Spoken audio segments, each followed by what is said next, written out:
আসসালামু আলাইকুম। সংবাদে আপনাদের সবাইকে স্বাগত জানাচ্ছি। আমি ফিরোজ তোহা। শুরুতেই সংবাদ শিরোনাম। বাংলাদেশের সর্বশেষ গুরুত্বপূর্ণ আপডেট সংবাদে আপনাকে স্বাগত। শুরুতেই সংবাদ শিরোনাম, পরে বিস্তারিত। শুরুতেই জানিয়ে দিব, স্বরাষ্ট্র উপদেষ্টাকে যে সতর্কবার্তা দিলেন জয়। জনতা স্বরাষ্ট্র উপদেষ্টাকে আমার মায়ের মতোই পরিণতির হুমকি দিয়েছে বলে জানিয়েছে আওয়ামী লীগের সভাপতি শেখ হাসিনার ছেলে সজীব ওয়াজেদ জয়। সোমবার 12 আগস্ট রাতে সামাজিক যোগাযোগ মাধ্যমে এমন প্রতিক্রিয়া জানান তিনি। জয় লিখেছেন, আজ স্বরাষ্ট্র উপদেষ্টা আওয়ামী লীগকে বাংলাদেশের একটি বড় দল হিসেবে পুনরায় সংগঠিত হতে বললেন। একই সঙ্গে এদেশের স্বাধীনতা যে আওয়ামী লীগের হাত ধরেই এসেছে সেটাও উল্লেখ করেছেন তিনি। তার এই সৎ পরামর্শ কোনোভাবেই মেনে নিতে পারল না এদেশের এক শ্রেণীর মানুষ। তারা স্বরাষ্ট্র উপদেষ্টাকে আমার মায়ের মতোই পরিণতি ভোগ করতে হবে বলে হুমকিও দিয়েছে। এরপর জানিয়ে দিব, গণভবন থেকে লুট হওয়া ৮ লক্ষ টাকা উদ্ধার। গণভবন থেকে লুট করে নেওয়া ৮ লক্ষ টাকা উদ্ধার করেছে বাংলাদেশ সেনাবাহিনী। সোমবার দিবাগত রাত 10:30টার দিকে রাজধানীর মোহাম্মদপুর ৩ রাস্তার মোড় এলাকা থেকে এই টাকাগুলো উদ্ধার করা হয়। এবারে জানিয়ে দিব, স্বরাষ্ট্র উপদেষ্টাকে পদত্যাগের দাবিতে সিলেটে ছাত্রদলের বিক্ষোভ মিছিল। এছাড়াও মুন্সিগঞ্জে স্বরাষ্ট্র উপদেষ্টার পদত্যাগে মিছিল হয়েছে। এছাড়াও মিছিল হয়েছে খাগড়াছড়িতে। ঢাকায়ও তার বিরুদ্ধে মিছিল হয়েছে। তারা বলছে, এই স্বরাষ্ট্র উপদেষ্টার কোনো নৈতিক অধিকার নেই শেখ হাসিনা সরকারের বিষয়ে কথা বলা, কারণ শেখ হাসিনা সরকার হচ্ছে খুনি ফ্যাসিস্ট সরকার। শেখ হাসিনা যেভাবে পাখির মতো গুলি করে হত্যা করেছে, সেই শেখ হাসিনাকে নিয়ে তিনি কথা বলছেন, আবার বলছেন তিনি যেন দেশে ফিরে এসে তার দল গঠন করে। এটা হতে পারে না, তার পদত্যাগ করতে হবে। জানিয়ে দিব, খুলনায় সেনাপ্রধান বললেন, পুলিশ কাজ শুরু করলে ফিরবে সেনাবাহিনী। পুলিশ সংগঠিত হয়ে স্বাভাবিক কাজ শুরু করলে সেনাবাহিনী ব্যারাকে ফিরে যাবে বলে জানিয়েছেন সেনাপ্রধান জেনারেল ওয়াকারুজ্জামান। জানিয়ে দিব, মালিকানা দ্বন্দ্বে অস্থির ব্যাংকিং খাত, চলছে ক্ষোভ বিক্ষোভ। ছাত্র জনতার অভ্যুত্থানে শেখ হাসিনা সরকারের পতনের পর পরিবর্তনের হায় অস্থির হয়ে উঠেছে বাংলাদেশের ব্যাংকিং খাত। একের পর এক বাণিজ্যিক ব্যাংকে চলছে বিক্ষোভ এবং ক্ষোভ। ক্ষমতাচ্যুত সরকারের আমলে দখল হওয়া বিভিন্ন ব্যাংক ফেরত পেতে পুরনো উদ্যোক্তারা তৎপর হয়ে উঠেছেন। কোনো কোনো ব্যাংকে মালিকদের মধ্যে চলছে আধিপত্যের লড়াই। এরই মধ্যে তীব্রতম সংকটে পড়েছে ব্যাংকিং খাত। জানাবো এ বিষয় বিস্তারিত, সঙ্গেই থাকুন। এবং সর্বশেষ জানিয়ে দিব, ন্যায় বিচারের মূল্যবোধ বিনষ্ট করা হয়েছে। সংবর্ধনা অনুষ্ঠানে বললেন প্রধান বিচারপতি সৈয়দ রেফাত আহমেদ। নবনিযুক্ত প্রধান বিচারপতি সৈয়দ রেফাত আহমেদ বলেছেন, বৈষম্যবিরোধী ছাত্র আন্দোলন এবং এর ফলে সংগঠিত গণ অভ্যুত্থানের কারণে আমরা সবাই অবগত। এই মুহূর্তে আমরা এক ধ্বংসস্তূপের উপর দাঁড়িয়ে আছি। এই ধ্বংসস্তূপ থেকে আমাদের নতুন করে শুরু করতে হবে। প্রিয় দর্শক, এতক্ষণ শুনছিলেন সংবাদ শিরোনাম, এবারে বিস্তারিত। তবে তার আগে বন্ধুরা, এই সংবাদটিতে একটি লাইক দিয়ে দিন। আর এই চ্যানেলে আপনি নতুন হয়ে থাকলে সংবাদটি দেখতে দেখতে চ্যানেলটি সাবস্ক্রাইব করে রাখুন। কমেন্ট করে আপনার মূল্যবান মতামত জানিয়ে দিন আপনি বিশ্বের কোন দেশ থেকে আমাদের সংবাদটি দেখছেন এবং শুনছেন। এবারে বিস্তারিত। স্বরাষ্ট্র উপদেষ্টাকে যে সতর্কবার্তা দিলেন জয়। জনতা স্বরাষ্ট্র উপদেষ্টাকে আমার মায়ের মতোই পরিণতির হুমকি দিয়েছে বলে জানিয়েছে আওয়ামী লীগের সভাপতি শেখ হাসিনার ছেলে সজীব ওয়াজেদ জয়। সোমবার 12 আগস্ট রাতে সামাজিক যোগাযোগ মাধ্যমে এমন প্রতিক্রিয়া জানান জয়। জয় লিখেছেন, আজ স্বরাষ্ট্র উপদেষ্টা আওয়ামী লীগকে বাংলাদেশের একটি বড় দল হিসেবে পুনরায় সংগঠিত হতে বলেন। একই সঙ্গে দেশের স্বাধীনতা যে আওয়ামী লীগের হাত ধরেই এসেছে সেটাও উল্লেখ করেছেন তিনি। তার এই সৎ পরামর্শ কোনোভাবেই মেনে নিতে পারল না দেশের একই মব। উল্টো তারা স্বরাষ্ট্র মন্ত্রণালয়কে আমার মায়ের মতোই পরিণতি ভোগ করতে হবে বলে হুমকি দিয়েছেন। সোমবার 12 আগস্ট দুপুরে সচিবালয়ে সনাতনী ধর্মাবলম্বী নেতাদের সঙ্গে বৈঠক শেষে সাংবাদিকদের সঙ্গে আলাপকালে আওয়ামী লীগের নতুন মুখ নিয়ে দল গোছাতে বলেন স্বরাষ্ট্র উপদেষ্টা ব্রিগেডিয়ার জেনারেল অবসরপ্রাপ্ত এম সাকাত হোসেন। এছাড়াও স্বরাষ্ট্র মন্ত্রণালয় থেকে তাদের সাহায্য করতে হবে বলেও জানান তিনি।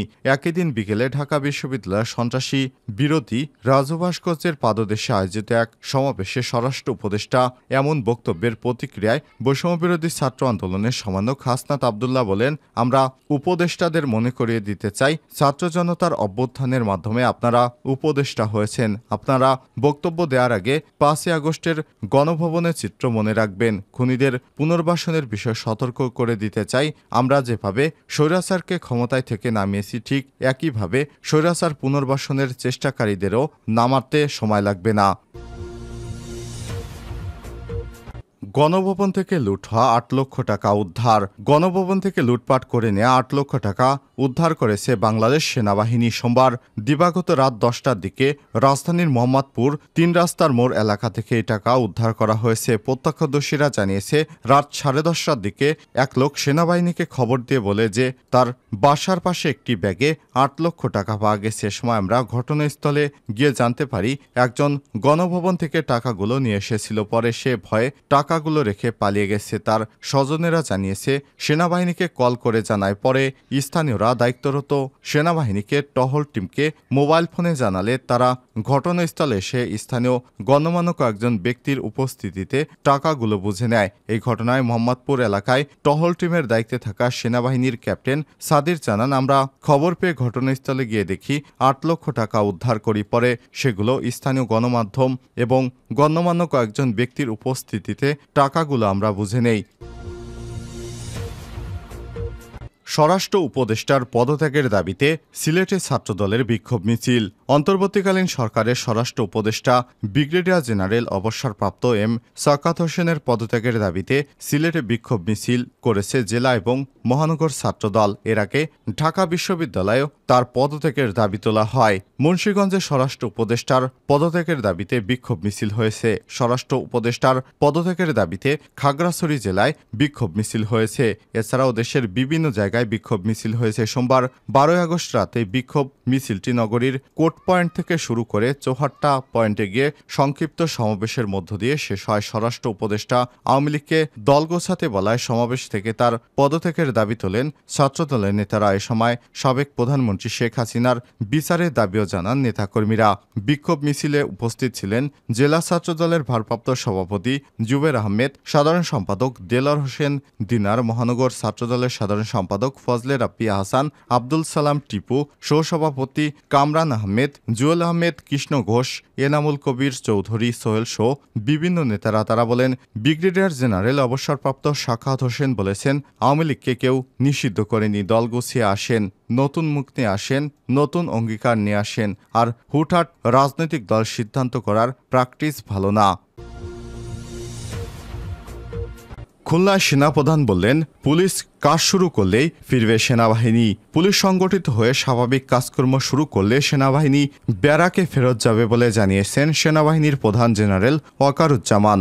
গতকাল সোমবার বিকেলে খুলনার নগরীর শহীদ শেখ আবু নাসের স্টেডিয়ামে ব্রিফিংয়ে সাংবাদিকদের এক প্রশ্নের জবাবে তিনি এসব কথা বলেন।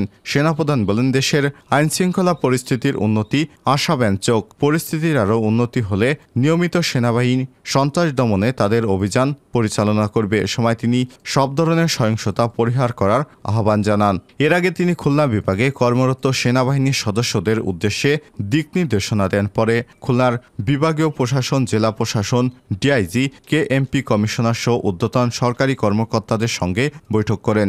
সেনাপ্রধান আরও বলেন, সংখ্যালঘুদের সঙ্গে একটা ইস্যু ছিল। আমি সব তথ্যপত্র পর্যালোচনা করে দেখলাম, সারা বাংলাদেশে 30টা মাইনরিটি রিলেটেড সহিংসতার ঘটনার মধ্যে জেলায় ঘটেছে 20টা। এর মধ্যে অধিকাংশ লুটপাট ও ভাঙচুর। এগুলোর মধ্যে অধিকাংশ আবার পলিটিক্যাল র্যাভেল, অর্থনৈতিক রাজনৈতিক প্রতিহিংসা। এ কারণে এগুলো হয়েছে। তবে আশা করি পরিস্থিতি আরও স্বাভাবিক হয়ে উঠবে। আমি আশা করব রাজনৈতিক দলগুলো শান্তিপূর্ণভাবে তাদের কার্যক্রম পরিচালনা করবে। আমি নিশ্চিত তারা বুঝবে জনগণ এখন কি চায়। যদি জনগণ অরক্ষিত থাকে, যদি দেশে অশান্তি বিরাজ করে, আমি নিশ্চিত তারা এগুলো করবে না। তারা রাজনৈতিক দল যদি আমাদের সাহায্য করে এবং আমরা আপনাদেরও সাহায্য করব, তাহলে আমরা সবাই মিলে দেশকে এগিয়ে নিয়ে যেতে পারবো। এদিকে আইএসপিআর জানায়, গতকাল যশোর এলাকায় মোতায়েন করা সেনাবাহিনীর কার্যক্রম পরিদর্শন করেছেন সেনাপ্রধান। পরিদর্শন করলে আহত সেনা সদস্যদেরও দেখতে এসেছেন তিনি। মালিকদের দ্বন্দ্বে অস্থির ব্যাংকিং খাত, চলছে ক্ষোভ বিক্ষোভ। ছাত্র জনতার অভ্যুত্থানে শেখ হাসিনা সরকারের পতনের পর পরিবর্তনের হায় অস্থির হয়ে উঠেছে ব্যাংকিং খাত। একের পর এক বাণিজ্যিক ব্যাংকগুলো চলছে ক্ষোভ বিক্ষোভ। ক্ষমতাচ্যুত সরকারের আমলে দখল করা বিভিন্ন ব্যাংক ফেরত পেতে পুরনো উদ্যোক্তারা তৎপর হয়ে উঠেছেন। কোনো ব্যাংকে মালিকদের মধ্যে চলছে আধিপত্য বিস্তারের লড়াই। আবার দীর্ঘদিনের সঞ্চালনার বিরুদ্ধে সরব হয়েছে কোনো ব্যাংকের কর্মকর্তা কর্মচারীরা। এমনিতেই অধিকাংশ ব্যাংকে তারল্য সহ নানা সংকট চলছে। তার উপর নতুন করে এই অস্থিরতা যুক্ত হয়ে দেশের ব্যাংকিং খাতে ঝুঁকি বাড়াবে বলে আশঙ্কা বিশ্লেষকদের। তারা বলছেন, গত দেড় দশকে ব্যাংকিং খাতে দখল, অবৈধ নিয়োগ এবং পদোন্নতি সহ যেসব অন্যায় অবিচার ঘটেছে, অর্থনৈতিক স্থিতিশীলতার সাথেই দ্রুততম সময়ের মধ্যে তার প্রতিকার করা দরকার। গবেষণা প্রতিষ্ঠান পলিসি রিসার্চ ইনস্টিটিউট PRI নির্বাহী পরিচালক আহসান এইচ মনসুর বলেছেন, ইসলামী ব্যাংক সহ কয়েকটি ব্যাংকে যে ভঙ্গুর পরিস্থিতি সৃষ্টি হয়েছে তার বিস্তৃতি কতটা তা জানতে পরীক্ষা নিরীক্ষা করা দরকার। এর ভিত্তিতে ঠিক করতে হবে সব ব্যাংকের সংস্কার কিভাবে হবে এবং শেষ পর্যন্ত এগুলোর দায় দায়িত্ব কার উপর দেওয়া হবে।